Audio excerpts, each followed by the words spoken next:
Yine düşür şehrin üstüne,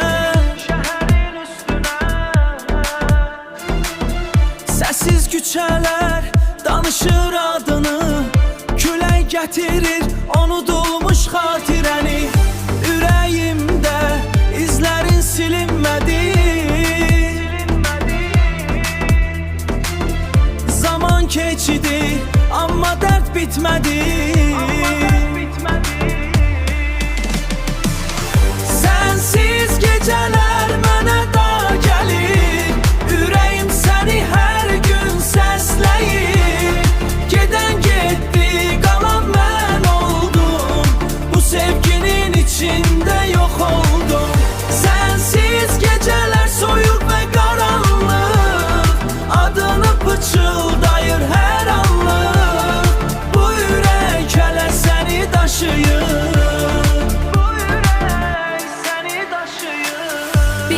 Gülürdük, indi sükut içinde.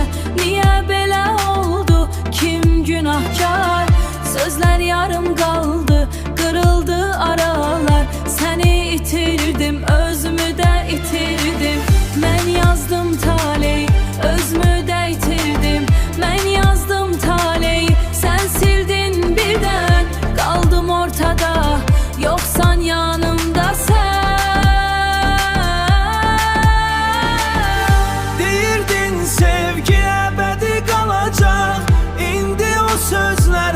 Kimde kalacak?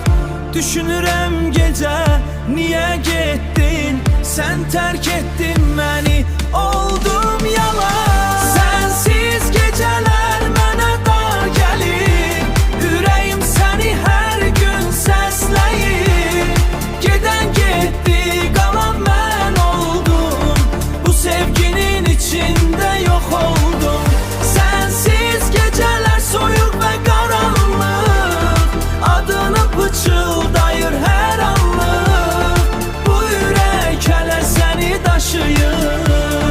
Bu ürək səni daşıyır. Her şey değişti bir anda, belki bir gün geri dönersen. Ama bil ki evvelki kimi değil, gece bitir ama devam edir.